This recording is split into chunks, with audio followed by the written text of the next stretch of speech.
Yeah, so having a plan, thinking about retirement early, how we're going to spend our time, perhaps some challenges we might face and thinking about how we might overcome those.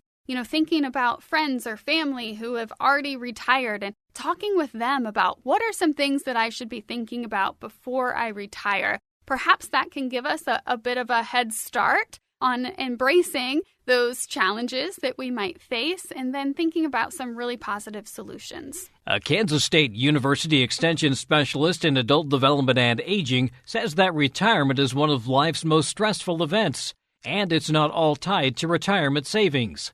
Researchers have been exploring retirees' life experiences, and they've found that there are several distinct stages of retirement that retirees face. On today's Sound Living, the ups and downs of retirement.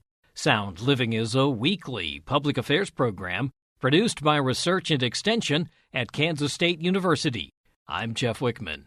K-State Extension Specialist in Adult Development and Aging in the College of Health and Human Sciences, Erin Martinez, says that it's important to have a plan for when the initial excitement of retirement wears off and you begin to wonder what's next. Erin, I think the dream is always an opportunity to get to that final stage where we've had a long career, we're ready to retire, but there's also some apprehension along with excitement that comes along with that. Yeah, so retirement can be a really exciting thing. We've worked so hard throughout our lives and those working years to sort of build up and get to this point. But retirement can also be a difficult transition. It's exciting and wonderful, but also there's some thoughts that go along with it. I guess we talk about stages of grief, but there's actually some stages that go along with retirement, too. Yeah, so oftentimes people will start off in that honeymoon phase where retirement is that newfound freedom. It's relaxing, engaging in all of those things that we've wanted to engage in for so long. So it's really that happy phase. It's excitement. You're getting out and being able to do all of those things that you've wanted to do with your time. But then we kind of do all of that, and then we kind of wonder what's next, right? Yeah, there's definitely that lull that some people can have after they have accomplished their bucket list and have started to check a lot of those things off. So sometimes they might feel bored, perhaps have a lack of a sense of purpose, and just missing that overall stimulation from the workplace, but also that stimulation from, checking off the items on your bucket list. How do we deal with that when we kind of get to the point where we're somewhat, disenchanted with the way things are going? How do we kind of work through that phase? Yeah, so the next phase is reorientation. So during that, retirees will reassess their retirement, engage in new things, and reinvigorate their sense of purpose. So they might, at this point, develop a more realistic plan for their retirement years. And some of that really is just kind of maybe fostering some old relationships and new relationships? Yeah, so after we go through that reorientation phase, we can develop more of a routine and get settled in. So that's when we start to really adapt to that new retired life and feel content with our activities and purpose. Talk a little bit more about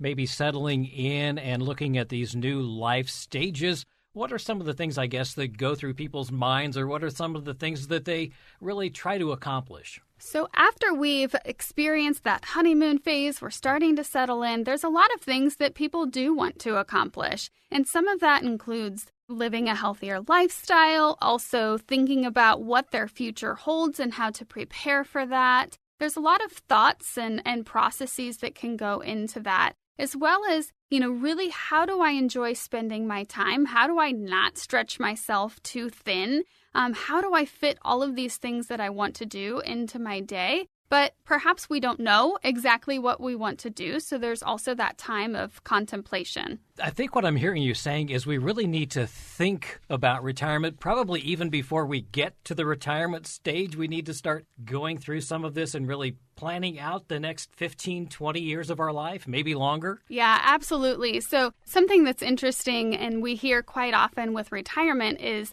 you retire, you have all these aspirations for doing all of these fun things. And then it's, okay, now what? So preparing ahead of time can be really valuable because you're thinking about, what do I want to do beyond that? You're preparing yourself for all of that time that you're going to have. But it's really important to think about that beforehand because quite frankly, we might be completely blindsided by all of the time that's, suddenly available to us. That is an interesting point because we do spend so many hours of our day working. The other is probably sleeping, and sometimes we're around the house for maybe just 2, 3, 4 hours a day. But when we retire, suddenly we're there all the time. Yeah, and, at first that might be great. But eventually you might experience some boredom or be a little lonely, just not really know what to do. Perhaps you've, gotten those gardening projects going and you've been tackling those projects around the house. But essentially, what are we going to do to keep entertaining ourselves and stay active and engaged in the community? And that can be a difficult thing.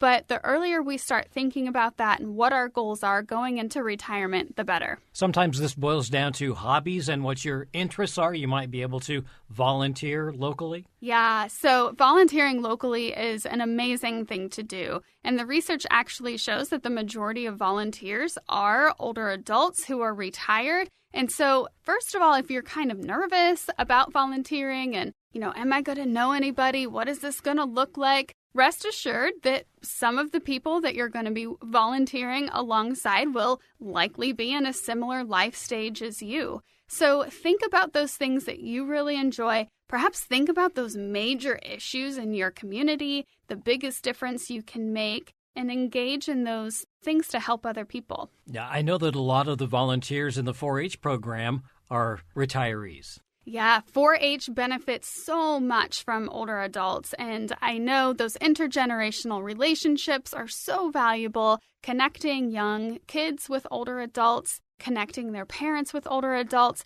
There's so many benefits to those relationships, and what a fantastic opportunity for young people to learn from individuals who have more experience and wisdom and things to pass down onto that next generation. It's kind of also a nice way to make yourself feel young, too, to be around the younger people and the excitement that they have when they're working on a project. I think that does kind of make everybody feel a little bit younger when you're around younger people. Yeah, so the more active and engaged you are, ultimately the healthier you're going to be. Both physically, mentally, emotionally, it's going to benefit everyone involved. But think about this, if you're sitting at home and not doing a whole lot, or if you're out and about in the community, engaging with others, helping others, I think the latter is probably going to make us feel a little bit more fulfilled and giving us that really important purpose in life. We often think a lot about money as part of our retirement goal. Granted, that's a huge part that we need to take care of, but really the social and what we're going to do from there on is equally as important. Yeah, and that's something that people, quite frankly, just don't talk about. So much of retirement is focused on finances, which, like you said, those are incredibly important. But overall, finances really aren't your day-to-day. These social aspects are. So it's so critical that we're thinking about that. How are we going to spend our time? What do those relationships look like? How do we want to give back to our community? We need to think beyond finances and start to make that conversation the norm rather than retirement just focusing on money. We talked a lot about volunteering. There's a lot of social clubs as well that you can join, organizations within the community, maybe even going to the senior center from time to time. Those are things that we maybe need to start planning for and working into our schedule, and then finding the things that really maybe fit our personalities or what we like to do. Yeah, so the senior center, we often hear, that's that place for those old people. But that is the farthest thing from the truth. Just the other day, I was over at the senior center in our community, and it is just filled with vibrant people who are active and engaged, doing all sorts of different activities. Sharing meals together, having card clubs. There's all sorts of just puzzles and fun things around in the area. But they're also doing, exercise classes and learning new things. And we were over doing some nutrition workshops. So just learning more about new things that we can put into our diet as we age and, how our taste buds change. And so it was just a really fun way to talk about new ways to incorporate fun things into our diet. But that's just one example of some great things that are going on at your local senior center. And I really encourage you to, push that stereotype aside that it isn't just for those old people.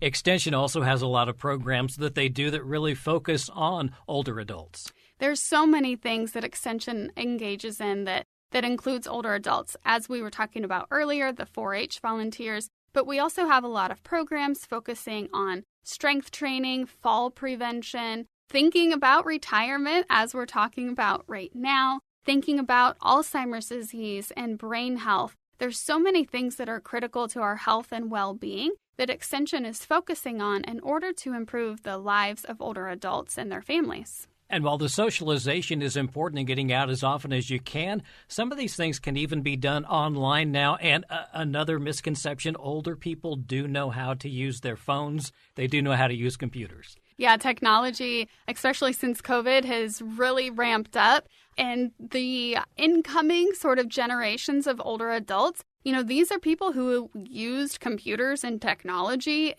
throughout their years in the workforce. And so I think we oftentimes have that stereotype, and we need to push that aside and realize that older adults are capable of using technology, even if they really haven't before. So there's some great ways to interact with people, to teach them technology, but also to include them in your technology-based programs. There's some things that Extension has provided with some ongoing groups working on caregiving and caregiving support through the Powerful Tools for Caregivers program. So there's a lot of ways that even if you're not mobile or, you're just unable to get to the Extension office for a program, you can still engage via technology. It sounds like retirement is something that, as we mentioned at the beginning, causes anxiety, excitement, and again, it's just one of those things that we need to have a plan for. Yeah, so having a plan, thinking about retirement early, how we're going to spend our time, perhaps some challenges we might face, and thinking about how we might overcome those.